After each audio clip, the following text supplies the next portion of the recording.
let's look at the Great British Pound / the US dollar, because something very interesting is happening. First off, read this disclaimer carefully. Okay, as I said, we will go into the forex market in this video. We will look at a very interesting pair, which is historically important. You know, Great British Pound. Britain was the previous big empire and America is the current one. The very fact that the British Empire unraveled so quickly and has almost nothing left today should be a bit of a spooky fact for Americans who have a lot of faith in the eternal life of that empire. Doesn't work like that. Okay, distance from 52-week low and 52-week high. Here we get some facts about the United Kingdom.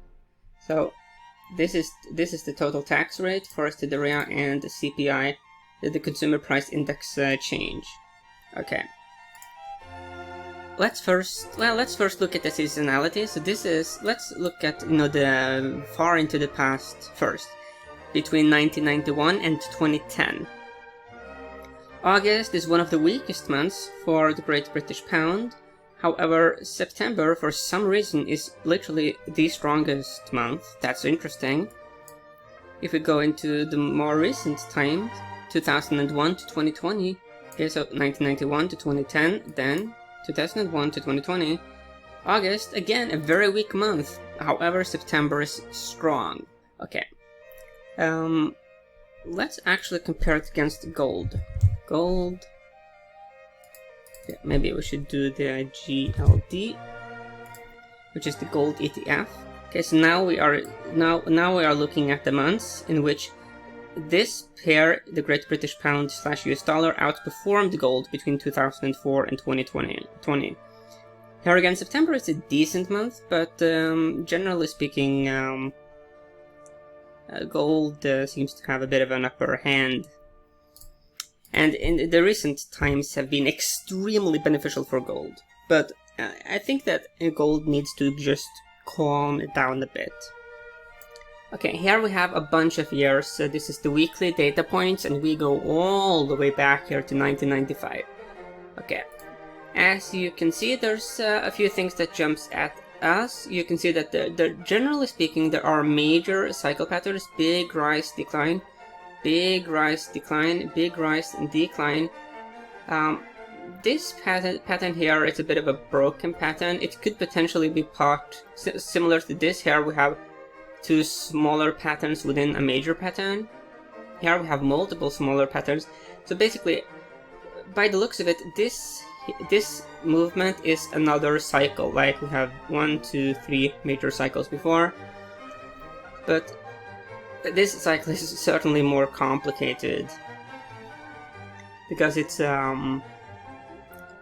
we've gone from having these very clear cycles to them becoming more and more erratic. One of the very interesting things happening here is that's this red 200-week moving average. You can see that here, here, here, and here, and here. So basically, we can see quite clearly that the 200-week has been technically important. Here as well, it's a resistance level. Here it's important. Here it is important. And now something very interesting has happened. Okay, a moving average that is actually something that the price interacts with quite clearly. We have now broken above it. Okay, so the Great British Pound has strengthened significantly here against the US dollar. From this low to the recent intra-week high, that's 15%. Given that it is very easy to get huge leverage in the forex space, that 15% could be a lot more. So this is very interesting. Now, August usually is one of the weaker months. You can see here that this major candlestick happened here in July. August, it usually is a bit weak. So what would be interesting, of course there's no guarantee it will happen, but let's say that we maybe pull back and test the 200-week moving average and use it as a support level. Because if you look at this, I mean, we have to go way back here to, you have to go all the way back here to actually see a time where we used the 200-week moving average as a support level. And after this major pullback that we've seen now, a very protracted bear market here for the Great British Pound, that would be a very promising sign. Super interesting. So, of course, being able to break above here, obviously that's a good sign, but further, if we do get the pullback, and there's an if, we could of course continue to rally. But if we do get the pullback and use it as support, that would be really, really interesting. And these are weekly data points, so these technical signals, they have longer term ramifications. Looking at the RSI, we are kind of like in the neutral-ish zone here. There is a minus 24% negative correlation between this pair and the S&P 500. Just so you know, when price goes up, it means that the Great British Pound is strengthening vis-a-vis the US dollar. Let's now go to daily data points. Okay, zoom out. So we have been able to break above this 200-day moving average, and it actually gets more interesting because you see that it's gone from being a negative moving average, pointing downwards, to now smoothing out and showing some sign of actually becoming a positive. We have the golden cross here on the horizon. I mean, this is interesting. This is certainly very interesting. We were overbought here on the dailies before this pullback. Yeah, this is interesting. So, my take here on the Great British Pound US dollar pair. I think I would be highly speculatively bullish on the Great British Pound. The reason why I would say highly speculative, because as we saw here, when we look long term, we look like way into the past. It's pretty clear that we've been in a long-term bear market. Since from this high to this low here, that's a fall of minus 45% for the Great British Pound. That's a lot. But we are seeing a bit of a trend change. Here we are moving a bit sideways, we are breaking out above a key and historically important resistance level. Very interesting, very, very interesting. Okay, now we have the chart frenzy part of the video. We first have Johnson and Johnson. So these are weekly data points. You can see that there's been a very clear and consistent uptrend.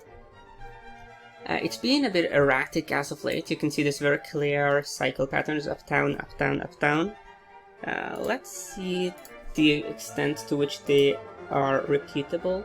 Maybe if we make the cycle patterns a little bit smaller, see if we can get a bit of a fit. No, the cycles have changed a bit, but there's quite clearly some cycle patterns here, as you can see.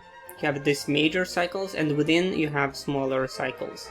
Yeah, we do have an uptrend, but certainly it's a bit of a mix between being in consolidation and attempting to confirm a potential breakout upwards. But yeah, interesting, but erratic. Let's look at Caterpillar. Here we have a very different pattern happening here. So after this major rally, after Trump, became president, we've seen a quite significant pullback. So if we measure here from this high to this low, that's minus 50%. And this happened, way before the pandemic. So you can see here how a trend change can really just shatter the psychology of a stock. Here I have a very clear downtrend, a very clear uptrend. You do have pullbacks every now and then, but they are rather shallow. After that shell shock, when we go from super bullishness to something very different, you can see that the chart has become just shattered. Huge swings. So Wall Street is just really almost like shell shocked by this trend change. This is good for swing traders, but for anyone else it can be a bit more frustrating experience. So we do have higher highs and higher lows recently. Yeah, so this is one of those stocks that you can have on your horizon for potentially outperforming some of those who have become very overbought.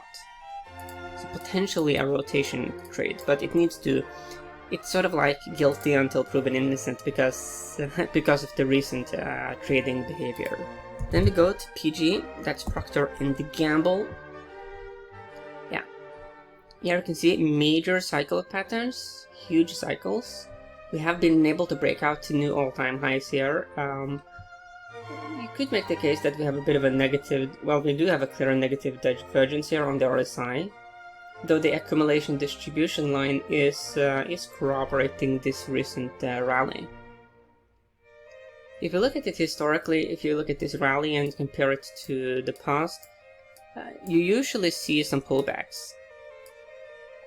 And given that it's rare for us to be up this many weeks in a row, you could make the case that we are due for a pullback. But the bulls are quite clearly here in control. Now we go to Disney. We've looked at that chart recently in a video. Here is a very solid rally here for Disney. Disney Plus is going to be launching in a lot of countries now going forward. I am probably going to buy the subscription myself. I am of course very worried that it's going to be super politically correct and that they're going to censor all kinds of content because the world has become a bunch of, cowardice has taken over the world, and people are going to be terrified of all kinds of things. Hence I might not be able to enjoy my favorite TV shows of the past, Donald Duck and the like, Mickey Mouse. But yeah, that's to be determined. I am hoping that it will be good and preserve the original content. But yeah, overall here it looks, this is interesting. This is a strong rally. We've not really made a whole lot of progress in some time. We did have a bit of a breakout here though, so we have a consolidation range and then a breakout, but it was a fake breakout. But the recent rally has pushed us above the consolidation box again. Hence, yeah, this is strong. This is interesting. But obviously, some of the mega gains, especially this week here, that's being made. Yeah, and if you look a bit at the past, when there are these major breakouts, there usually are more gains left. Also, if we go further back here as well, here we have a major candlestick. Then we do have some continued rally. But the trend for Disney is to have these corrections quite frequently. That's the psychology of the stock and its traders. Then we go to Walmart, one of those stocks I was quite bullish on when it came to the pandemic, and it's certainly been working out. A very strong rally here, discount retailer, and also a very healthy move. I like the chart behavior, up and down, up and down, up and down. It is rational and measured. Here we have a bit of a rally, well, I have a strong rally, a pullback rally. Yeah. But given that this is the psychology of the stock, if you are going to put on a bullish position, Walmart is certainly a stock that it makes most sense to buy on an actual pullback. Buying the rip on Walmart can be, sometimes it works out, but other times it just doesn't. That was all the charts we managed to go through. Whatever you do, of course, don't fight the trend and may the trend be with you.